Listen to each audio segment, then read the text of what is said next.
E isso também, né, esse conjunto de estratégia, olha só, faz com que proporcionalmente os tubarões tenham uma massa cerebral muito grande, né? Então aqui temos diversos vertebrados, ó. Temos mamíferos, né, que está fazendo aqui, ó, a relação entre o peso do corpo e o peso do cérebro, ó. O humano está aqui, ó. Gorila está aqui. Olha só a baleia azul. Desculpa, pessoal.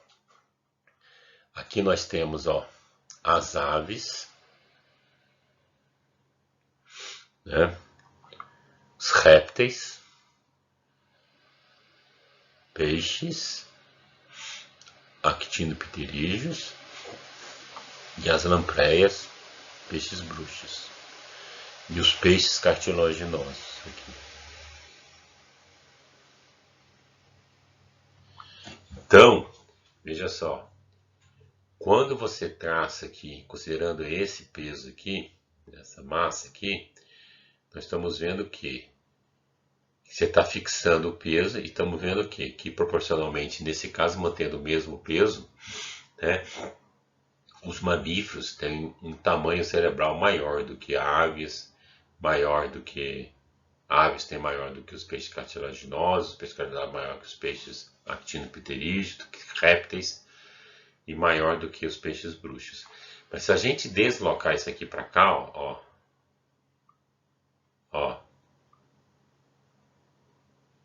aí os tubarões, né, os peixes cartilaginosos, têm inclusive proporcionalmente um cérebro maior do que as aves. Mesmo assim, a gente fica pensando, mas a ave está lá na frente, né? Está mais recente, né? Como a gente viu ali na parte de predação, o tubarão tem que articular muita coisa, né? Então é um cérebro mais desenvolvido mesmo. Vocês já viram vários filmes desses aí com tubarões muito inteligentes. Tem fundamento isso, tá? E agora vamos ver as estratégias da presa, né? Então, primeiro, camuflagem, né? Camuflagem é se não ser vista, né? Ser confundida com ambiente, né? Então, tá vendo esse peixe de Recife aqui, se confunde bem com o substrato, né? Que é aqui, ó. Nós estamos vendo aqui, ó. Olha só. 3 vertebrados aqui, possíveis predadores. Estamos colocando o fundo aqui. Vamos ver se a gente modificar esse fundo. Esse aqui é um peixe de Recife de coral, né? Esse aqui é uma gazela que está numa savana da África. Esse filhotinho aqui está no chão, né? Só que não tem só isso, não é uma coisa áspera, né? Digamos assim, né? Olha só, com as algas, com as rochas, olha só como é que fica mais difícil perceber esse peixe, né? E aqui com os elementos da paisagem lá da savana e com rochas aqui, ó, já começam a ter diferenças. E por que foram selecionadas, por exemplo, faixas verticais? Porque faixas horizontais aqui, ó, denunciariam ele não seria mais camuflado, tá vendo? Um animal totalmente preto aqui seria facilmente percebido. Então, ao longo do processo evolutivo, a seleção natural selecionou formatos e cores que camuflavam, né? Então, assim, aqui, né, está mostrando são pintinhas menores, né, que tem uma faixa aqui para se confundir aqui, ó, tá vendo? Com a rocha. Se fosse manchas maiores aqui, ó, ele seria totalmente denunciado, então não haveria camuflagem. Então, coloração crítica também ocorre aqui, ó. Estamos só mostrando alguns exemplos. De novo, o peixe do Recife. E aqui nós temos o que? Quem está vendo aqui, espero que vocês consigam ver. Eu estou só deixando vocês verem um pouquinho mais. Mas são o que? São ranzinhos. Aqui, ó, onde que está a ranzinha aqui? Se fosse uma aula presencial, eu chamaria alguém para vir aqui na frente, né, lá na projeção para ver, mas está aqui, ó. É ele aqui, ó. Nos slides vocês vão conseguir ver mais perfeitamente. E aqui, o que vocês estão vendo? Acharam alguma coisa? Fica aí, pode chegar bem perto, pode se afastar. É um lagarto aqui, ó. Olha ele aqui, ó. O olhinho tá aqui na frente, né? Aqui também, ó. De deserto, aqui, ó. O animal mais exposto, aquilo que a gente mostrou, e quando ele tá no meio do substrato, aqui, ó, fica mais difícil de ser encontrado. Será que funciona mesmo essa camuflagem? Então aqui, de novo, né? Interessante é o experimento, né? Também, né? Então aqui temos uma gralha. Tá passando aqui alguns slides que passavam aqui, ó. Mariposas, né? Que eram presas dessa gralha. Então podia passar slides aqui que tinha uma mariposa num tronco, né? De árvore, né? E essa mariposa poderia ser visível ou conspícua, né? Ou camuflada, né? Então o que acontece? Se essa gralha, aqui não existe uma mariposa, então aqui tem uma alavanca. Se ele passou para o próximo slide, os pesquisadores compensavam com uma larvinha aqui. Aqui tem uma mariposa, então a gralha vai e bica, né? Ó, eu achei o meu alimento. Também ele ganhava uma recompensa, né? Uma larvinha aqui, um alimento. Aqui tem uma mariposa. Ele não predou e avançou, ele não recebia nada, havia uma demora, né? Então aqui tem, não bicou, né? Aqui não tinha. Se aqui não tinha e ele bicou, também tinha uma punição aí que era só, não é nada de choque não, só atrasar o alimento. Então veja só, o que era muito mais fácil? Quando a mariposa estava num ambiente, num tronco conspícuo, que era visível, que, ó, os acertos eram muito altos. Quando a mariposa estava num ambiente camuflado, aqui, ó, o acerto era bem baixo. Aqui, ó. Então, de fato, funciona, né? Se camuflar com o ambiente, né, realmente te protege. Né? Então, você pode enterrar, como esses anfíbios estão mostrando aqui. Né? Você pode se esconder debaixo de cactos, né? Além de ser não tão visível, ainda tem ainda a proteção dos espinhos. Você pode esconder, né? Esses animais, vocês já viram um filme que eles também têm alguns espinhos na frente aqui que podem ser utilizados contra seus prováveis predadores, né? E eles se escondem em bromélias, né? Então aqui, ó, tá totalmente fechadinho lá, escondidinho, ou talvez uma serpente passando por cima não vai conseguir ver essa perereca, que por sinal é até grandinha, né? Ou pode simplesmente fugir, né? Algumas vezes consegue, algumas vezes não, né? Então tem um predador, tem que ter força para fugir. Pode ter a presa, pode ter uma estratégia que é chamada de coloração aposemática, né? Que está associada com veneno. Então, essa presa não quer ficar escondida, ela quer ser visível, quer cores chamativas, né? Tá vendo aqui, ó? Se diferenciar muito aqui, ó. Fundo verde, laranja, né? Fundo marrom, amarelo, alaranjado. Quer ser bem visível aqui, ó. Cores amarelo e preto, vermelho e preto, preto e amarelo, cores chamativas, né? Está associado com veneno, né? Então aqui nós estamos vendo aqui, essa aqui é o sapo cururu, que está vendo aqui, ó, essa glândula atrás dos olhos aqui, né, e do tímpano, é chamada de glândula parotoide, né, que é uma grande glândula de veneno. Mas qualquer um desses tubérculos aqui estão associados com glândulas de veneno também. E a pele inteira tem glândula também, como está mostrando aqui, ó, que o animal estressado está soltando o seu veneno, né? Então aí, quando a presa, o predador tenta mastigar, solta esse veneno. Ou pode ter armas, né? No caso aqui o casco, né? Das tartarugas, ou os espinhos, né? Dos ouriços cacheiro, do porco espinho, né? E também pode se fingir de morto, né? Então fingir-se de morto A gente pode ter mamíferos que se fingem de mortos, serpentes que se fingem de mortos, anúrios que se fingem de mortos, né? Porque os predadores querem eles matar a presa, né? A presa que já está morta não é atrativo para ninguém. Então fica lá. Geralmente morre barriga para cima. É o que esses animais estão fingindo aqui, eles não morreram.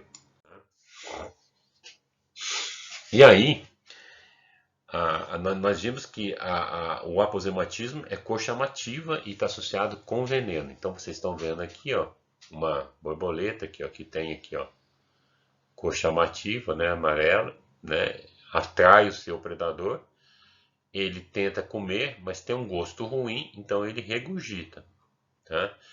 E aí nós vimos uma outra estratégia que é o mimetismo. O mimetismo é imitar, né? Então nós temos dois tipos, mimetismo batesiano. Uma presa, né, uma espécie, ela é palatável e se assemelha a uma tóxica, a não palatável. Ou o mineriano, uma presa menos tóxica se assemelha a uma mais tóxica. Então nós temos exemplo aqui, ó, de invertebrados e de vertebrados. Esse aqui, ó, nós temos aqui, ó, são as espécies venenosas, tá? E aqui são seus mímicos, né? São espécies que não têm veneno, mas vocês estão vendo aqui, ó, se assemelham muito, né? E aí o predador que tenha tido uma experiência, tentado predar a espécie original, né, a venenosa, ele vai regurgitar. Então quando ele encontra essa espécie aqui, uai, é venenosa ou não é? Então, eu não sei, né? Então não como. Mesma coisa essas borboletas aqui. Então aqui nós temos os mímicos, né? São muito parecidos. E aqui nós temos aqui, no caso dos anfíbios aqui, ó, os que são venenosos, que estão do lado esquerdo, e os mímicos são os do lado direito. Também lembro muito, né? Então, esses anfíbios são venenosos. É de uma espécie X. Esse aqui são espécies B ou C. Né? São outras espécies e são espécies totalmente palatáveis. Né? E aí o predador evita todas as duas no final. Tanto a espécie que é venenosa como a espécie não venenosa, elas acabam se beneficiando, porque você tem muito mais indivíduos, né? Aumenta assim. Então você vai estar encontrando muito mais indivíduos, tanto faz se é venenoso ou não, mas que tem o mesmo formato. Aí no final você rejeita todo mundo, né? Então é o caso aqui da serpente coral verdadeira, da coral falsa aqui, ó, né? São parecidas, mas se a gente virasse isso aqui, essa serpente falsa aqui no ventre, vocês iam ver, nós íamos ver que o ventre tem outra cor, né? Mas mesma coisa, funciona, será? Fizeram um experimento com pintinhos, de novo, interessante, os resultados são interessantes, mas também como foi feito o experimento também. Eles colocaram migalha de pão e aí eles colocaram o gosto ruim, tá certo? Nessas migalhas de pão. E essas migalhas ou eram verdes ou eram azuis. O que mudou era o fundo. Então o fundo, né, colocava lá um papel, era verde. Se o fundo era verde, as migalhas verdes ficavam camufladas, né, eram mais difíceis. E as migalhas azuis ficaram bem visíveis. Então o que nós estamos vendo? Como as migalhas azuis eram mais visíveis, os pintinhos já paravam de predar, né? Tinha um gosto ruim, lembre disso. Mas anteriormente, com 4 tentativas, enquanto que as migalhas verdes que eram camufladas, que eles não tinham menos, encontravam menos vezes, olha só, eles demoravam mais tempo, só a partir do 8º, do 9º, da 13ª. E aí eles mudaram o fundo, colocaram o fundo azul. Aí inverteu, né? A migalha azul era mais difícil de ser encontrada que a migalha verde. Aí a migalha verde era rejeitada logo no começo, 4ª tentativa, 3ª, enquanto que a migalha azul demorava até a 13ª. Né? Então, realmente, aqui nós temos as duas coisas. O gosto ruim é uma estratégia de defesa e a camuflagem também é uma estratégia de defesa. Tá? Os animais podem se disfarçar, né? Então aqui nós temos aqui o peixe, né, que tem aqui, ó, projeções das suas nadadeiras, né? Então está se confundindo com uma outra coisa, sabe, sei lá o que.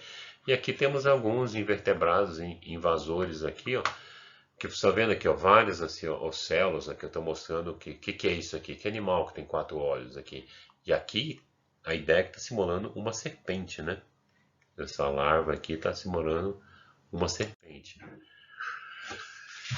E aqui nós temos duas estratégias. Nós temos uma estratégia que é a da camuflagem e do polimorfismo, são formas diferentes, né? Então desse lado aqui, que talvez vocês estejam vendo, nós temos uma fêmea, que ela tem aqui, ó, essa parte verde em cima, e desse outro lado aqui, temos uma outra fêmea, que essa mancha aqui é marrom. Essa está mais camuflada do que essa aqui, mas todas as duas estão camufladas, porque no chão não tem só folhas marrom, tem folhas verdes também. Mas vocês estão vendo que existe um polimorfismo aqui, e isso é diferente, né? São formas diferentes, porque na realidade o que acontece é que isso funciona na questão do mimetismo, né? Os predadores, eles procuram por uma imagem, então eles comeram algo. Então eu vou comer tudo aquilo que se assemelha com essa forma, certo? Se aqui são duas formas diferentes, pode ser que uma das formas não seja procurada. Fazendo uma análise invertida, né, do mimetismo. Olha, eu predei esse animal, ele tem veneno, foi uma experiência ruim, então eu rejeito todas as formas parecidas, né? Porque os predadores fazem uma busca por imagem, né? Que é função do grupo também, um cardume, né? Um bolo de girinos, né? Que os predadores têm que selecionar um indivíduo. Eles não conseguem reconhecer um indivíduo separado aqui, e aqui eles podem estar achando que é um indivíduo grande, né?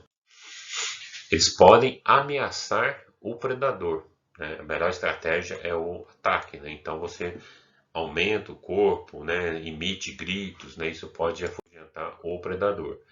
E você pode proteger também partes importantes, no caso a cabeça, né? Aqui é uma serpente coral verdadeira, também ela tem os seus predadores. Onde está a cabeça desse animal? Está debaixo do corpo aqui. Aqui nós estamos vendo a cauda, e a cauda é que fica batendo, né? Ele fica batendo para chamar a atenção do predador para a cauda. A autotomia caudal, que você já deve ter visto algumas lagartixas, né? Que tem a cauda completa e outras que não, né? Então, assim, por movimento, por contração muscular, se rompe, né, partes da cauda, mas nos caranguejos, né, pode ser os membros locomotores, nas estrelas do mar também. Então, e aí essa parte da cauda fica se movimentando, e aí o predador desvia a atenção, e aí o animal sobrevive, né? Nós já vimos isso aqui na comunicação, isso é uma característica que nós vamos ver nas aulas. Pode ser que um slide a gente viu lá atrás, na outra aula a gente retorna a ele. Então aqui é uma comunicação entre duas espécies, né? A gazela está saltando para mostrar ao seu predador: olha, não vem atrás de mim porque eu salto muito alto. Se você vier atrás de mim, eu vou conseguir fugir porque eu estou muito saudável. Que você vá atrás daquelas que não saltam muito alto, que essas devem estar com algum problema de saúde ou são mais velhas. E isso realmente funciona, né? Então, gazelas que saltam, né? Ou a caçada nem começa ou falha. Gazelas que não saltam muito, aqui, ó, quase 25%, os predadores são bem sucedidos, né? E também já vimos isso aqui também, né? Tem uma estratégia da presa que é perceber o aviso da outra espécie que está acompanhando o seu grupo, né? Então, os mangustos aqui, quando tem mais dessa ave que está acompanhando, que ela se aproveita dos restos dos mangustos, então o que acontece? Eles não vigiam muito, né? A percentagem de mangustos que estão vigiando. Se tem muitas aves, vigia quase nada. Se tem poucas aves, muitos ficam vigiando porque tem que ficar atento à presença dos predadores. E também as presas podem avisar se estão vivendo em grupo, né, os seus co-específicos. Nesse caso aqui são macacos, né, que estão emitindo vocalizações que são específicas para predadores terrestres e para predadores aéreos. E aí as respostas são diferenciadas. Desculpa mais uma vez, né? Então assim, eu vi esse grito aqui, a estratégia é subir na árvore. Ouvir esse grito aqui é se camuflar no chão, se esconder no chão. Mas avisar específico, né, depende também quem faz parte do grupo e depende quem está avisando. Então você tem aqui machos e fêmeas, né, e nem sempre assim. Isso aqui são cães de pradaria, que eles podem estar aqui num grupo sem parentes geneticamente próximos ou ou parentes com geneticamente próximos, mas que não são filhotes, ou com filhotes no grupo.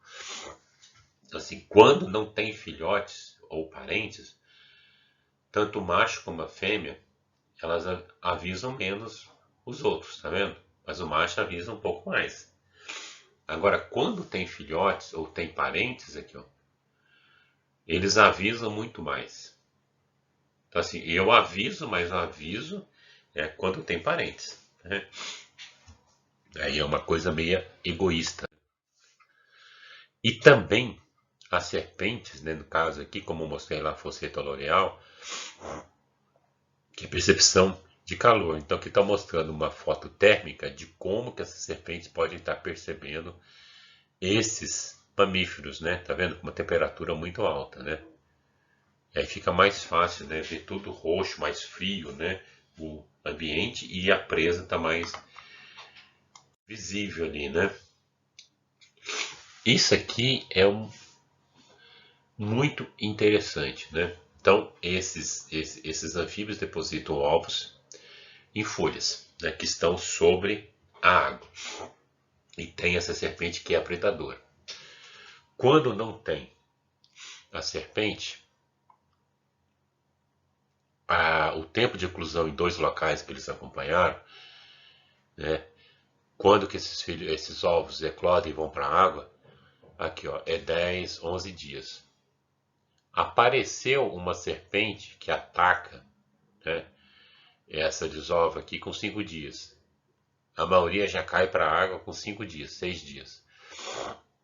Apareceu uma serpente que ataca no 6º dia, elas vão cair para o 6º dia. O que os pesquisadores viram é que o barulho, né, o movimento, a vibração da serpente lembra muito, aqui, ó, essa aqui é da serpente, a vibração de uma chuva. E isso, né, quando tem chuva tem água. A serpente está chegando, não é água, mas isso sinaliza para os girinos, se eles já estão com certo desenvolvimento, que eles já podem ir para a água e aí estão fugindo do predador. Tá? Ou viver em grupo. Né? Difícil de achar, separar um animal, mas tem toda uma proteção. Então, o que nós estamos vendo aqui, ó, dos pombos, né? Quanto maior a quantidade de pombo do grupo, menor o ataque, né? Proporcionalmente, os gaviões são menos bem sucedidos, tá vendo? Consegue pegar menos, né? 50 aqui, ó, 5 pombos só. E por quê? Porque quanto mais pombos no grupo, né, como alguns vão estar vigiando, né, eles percebem a presença do falcão a uma distância maior. Com os anuros, é a mesma coisa que a gente já viu lá, que essa espécie aqui, ó, de ranzinha, pode dar essa vocalização ou pode inserir essas vocalizações aqui, ó, tá vendo? Os chucks. E os chucks são audíveis, né, pelos morcegos. Então, se ele emite só a nota Y, né, essa nota aqui, os morcegos não ouvem, mas também não atraem fêmeas, né? Então, o que acontece? Quando o tamanho dos agregados são maiores, aqui, ó, o sucesso reprodutivo do morcego diminui. Então, uma estratégia é só se reproduzir quando tiver muitos machos lá no corpo, do corpo d'água. E aí a gente passa agora para a questão da vida em grupo, que a gente pensa que não tem agressividade, mas tem sim. E aí é a função, uma das funções, né, do grupo é, que nós vimos até agora, é a questão da evitar a predação, porque não se consegue diferenciar um indivíduo, né? E é interessante que no grupo nem todos são iguais, né? Você vai ter os subordinados e os dominantes. E essa relação, né, de ser subordinado, essa característica, eles já estão percebendo que existe uma questão de atividade de determinados genes. Nesse caso dessa espécie é o gene EGR1. Então você tem um peixe submisso que ele vai se transformar no dominante. Então, nesse caso aqui, ó, no período de transição, né, que é a disputa para definir quem vai ser o dominante, quem vai ser o subordinado, a expressão está muito alta, depois cai. Né? Já nesse gene, nessa espécie aqui, é outro gene, é o GNRH. Então, 2 semanas depois, aqui, ó, os territoriais aqui já são, tem mais uma, são mais agressivos, então tem uma atividade desse gene mais alta, então eles não vivem em grupo, né? Então mantêm os seus territórios e, e a atividade não diminui, diferente do outro, porque estão em grupo, a ideia é que vamos já definir quem que é subordinado, quem que é dominante, como numa hierarquia de dominância que a gente vê nos grupos de galinha, né? Porque vocês que já alimentaram, que já jogaram algum alimento quando for alguma fazenda, sítio de alguém, para um bando de galinha, para um grupo de galinhas, o que que acontece? Né? Pois vocês me dizem. Bem, grupo também auxilia, né, no alimento. O grupo não é só para defesa, né, para alimento. Quanto maior o tamanho do grupo, que é o mais rápido consegue encontrar o alimento. Também diminui o gasto de energia. Claro que isso aqui nós estamos falando especificamente para as aves que voam em grupo, né, que fazem grandes migrações, né? Então, assim, o voo planado gasta pouco energia, sozinho gasta muito, sozinho a 1 metro, né, perto da água gasta mais. E a informação, tá vendo? É. Então, um conjunto de aves lá assim, ó, quem está na frente está gastando mais, mas quem é o último, né, ó, vai diminuindo. Então a ideia é que tem que haver um revezamento. Esse vai passar para frente, esse vem para trás depois, e aí a quantidade de energia vai diminuindo. Também para afastar predadores. Aqui é interessante que o grupo não é da mesma espécie, né? São indivíduos de espécies diferentes que se unem. Isso ocorre também em bandos mistos de aves, tá? Para atacar um predador. Então, nesse caso a gente já viu, né? Mas está vendo aqui de uma outra fotografia, né? Quanto maior o bando de pombos, né? O sucesso de predação do falcão, do gavião, diminui, porque ele é percebido a maiores distâncias pelos pombos. E também viver em grupo, né? Veja só, tem essa questão de proteção mesmo, né? Então o que acontece, né? Aqui, ó, essa reta aqui com os pontinhos vermelhos, probabilidade de uma gralha, né, está sujeita ao ataque. Então, aqui nós estamos vendo assim, essa ave que vive em grupo, então você tem fora, na região limite da colônia, né, no meio e dentro da colônia. Então você tem do mais exterior para o mais interior. Então, à medida que a gralha vai entrando, né, adentrando na colônia, mais ataques ela recebe dessas aves aqui. E quanto mais ataque ela recebe, menos sucesso de predação ela consegue. Tá, a gralha tentando para predar ovos ou filhote. E aí que entra a questão dos subordinados e dominantes também. Os subordinados muitas vezes ficam na região limite aqui. Os dominantes, né, que eles já são mais brigões, digamos assim, eles vão conseguir ficar no centro da colônia, que é o local mais protegido. Porque tá vendo aqui, ó, a gralha vai adentrando, recebe mais ataques. E aí o sucesso de predação é menor. E viver também em grupos maiores e no interior, né, faz com que mais filhotes aqui, ó, eclodam, né? Baixa densidade, vocês estão vendo aqui, ó, tem zero, né? Zero filhotes. Em alta densidade tem mais filhotes, tá vendo? E ao mesmo tempo tem mais proteção se viver no interior. Leões, né? Vocês já viram, caça em grupo, né? Quanto maior o grupo, né? Maior a caçada, é bem sucedida e mais peso, né? Assim, mais captura, né? Então, pelo menos até 5 há um crescimento. Depois cai e depois sobe. Tá? Mas tem uma tendência de crescimento aqui, de quanto mais indivíduos no grupo, mais caçadas são bem sucedidas e mais alimento se recolhe, se consegue.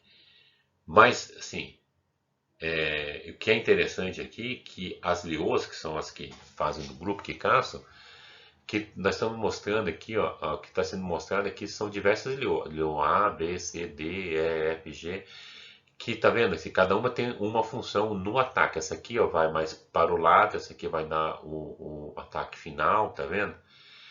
E essas posições, né, elas são mantidas, né, tá vendo? Tem leoas como essa aqui que prefere, fica muito mais na posição central. Essa leoa aqui, ó, fica mais na posição A e B. Essa outra aqui na posição E e G. Né? Essa aqui, ó, prefere mais a parte central aqui, ó. O A e o G, muito pouco, tá vendo? Então, assim, tem preferências, né, de ocupação de locais, né? Também aumenta o sucesso reprodutivo, né, em cães de pradarias aqui, duas espécies, quanto mais adultos que existem na família, mais filhotinhos vão ter. Né? Porque quando um grupo, né, está mais em grupo, né, vão estar se alimentando mais, vão estar descansando, vão estar vigiando se tem predador, há uma partilha de ações, de atividades, né? Também, né, nós estamos vendo assim que dá nesse caso, quanto maior o grupo, né, os predadores, aqui nós estamos vendo duas coisas. Quanto maior o número de presas, né, vocês estão vendo que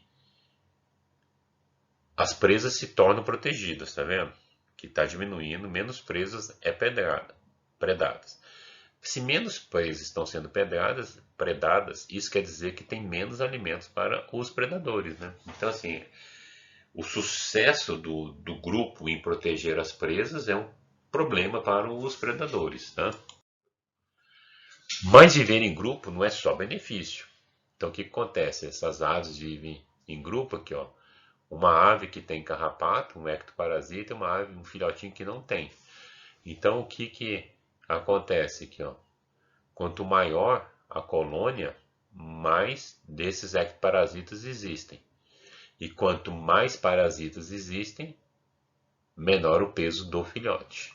Porque aí os parasitas, né, como tem muitas aves, se propagam. Né? Então, se tem uma criança que vai para a escola com piolho, né, se propaga rapidamente. Se tem uma criança que vai para a escola que tem Covid, se propaga rapidamente. Temos que isolar, né, porque aí está muito próximo, né, então se propaga mais rapidamente. E o que define o tamanho do grupo? Isso é um conjunto, né, de, de variáveis. Aqui nós temos só três, né, alimentação, né, agressividade e vigiando, né? Então, considerando esse aqui, ó, o tamanho do grupo foi aqui. Então, chegou-se que é isso aqui. Nesse caso aqui, com o aumento da temperatura, a agressividade acaba se tornando tá mais quente, essas aves, esses animais se tornam mais agressivos. E se nesse grupo está ficando mais agressividade, uma solução é quebrar o grupo. Por isso que diminuiu o grupo, tá vendo assim? Em teoria, né? E se ao mesmo tempo, ao invés de ter um predador, ter dois predadores, ou não ter nenhum predador, né, ter um predador ali, não ter nenhum e ter um, porque aí os pesquisadores colocaram um animal empalhado, o que, que acontece? Vai gastar mais tempo vigiando, né? Aí a solução é o quê? Aumentar o tamanho do grupo, né? Então, vocês estão vendo que a agressividade quebra e a presença do predador aumenta, né? A agressividade diminui o tamanho do grupo e a presença do predador aumenta o tamanho do grupo. Então, é um conjunto de fatores que variam. E aí você ter a presença do predador é assim, aqui nós temos a mesma espécie que ocorre em diversos locais, pelo menos 3 aqui, que o sucesso de predação, a quantidade de predador é baixa. Então, nesse aqui, nessa localidade, os grupos são bem pequenos. Que é intermediária, a predação, são grupos intermediários ou pequenos. Que aqui é uma predação intensa, olha só, você tem o quê? Grupos grandes. Além disso, aonde que tem predador, as fêmeas, né?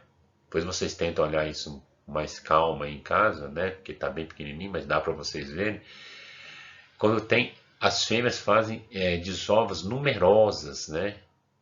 Porque aí tem intensa. Aí com as desovas numerosas, os alevinos são menores, tá? Quando não tem predador, as desovas são menos numerosas, mas os alevinos são maiores. São mais fáceis de serem encontrados, mas aí não tem o predador. Aqui se torna mais difícil. E aí, nesse grupo aqui, ó, olha só, olhando aqui nessa espécie aqui, você tem o tamanho do grupo em função da sobrevivência, de mais ou menos 10, 12 indivíduos, e pelo deslocamento. Eles viram que com grupos de 10 indivíduos, né, se deslocam menos. E quando eles olham a distribuição do tamanho do grupo observados na natureza, está por volta de 10, que são esse tamanho que otimizam o deslocamento e alimentação. No caso dos leões, das leoas, que nós vemos aqui, ó, que eu não contei toda a história, né, lá atrás, quanto maior o grupo, mais alimentos. Só que individualmente, cada um, né, das leoas tá comendo menos. Tem uma coisa irritante aqui, né? Então vejam só, quanto mais leoas no grupo, mais alimentos no todo. Mas individualmente, cada uma está se alimentando menos, né? Que é o que está mostrando aqui, ó, uma relação aqui, ó. Então, pensando em termos de consumo de alimento, leoas, com duas leoas, tá? Grupos com duas leoas serão melhores. Mas na natureza nós encontramos com 3 ou 4, porque aí tem aquela coisa da proteção, né? Então não é só uma única variável que determina o tamanho do grupo, né? E aí é aquele negócio, você tem aquilo que eu estava falando, não é só uma única variável o tamanho do grupo. Então tem a questão da predação, da antipredação, né, que diminui os riscos de ataque, confunde o predador, defesa comunal, aumento da vigilância, como no caso dos pombos, ou da alimentação, melhoria de encontro do alimento, melhoria de captura, né, caçada em grupo. Então é um conjunto de variáveis que vai definir o tamanho do grupo. Bem, o importante, espero que vocês tenham gostado da aula. Desprezem esses espirros, tá? Nariz até entupiu. Vocês assistem a aula quantas vezes vocês quiserem. Né? É interessante dar esse espirro, que isso dá uma coisa até de uma coisa presencial. Isso aconteceria, né? Na aula, por isso que eu não vou refazer mesmo, né? Então, assistam a aula quantas vezes vocês quiserem. Fiquem em casa, evitem aglomeração, mas se for imprescindível sair, saem, usem máscaras, não fiquem muito perto, que assim a gente vai conseguir controlar essa pandemia. Abraço, pessoal. Até a semana que vem. Tchau.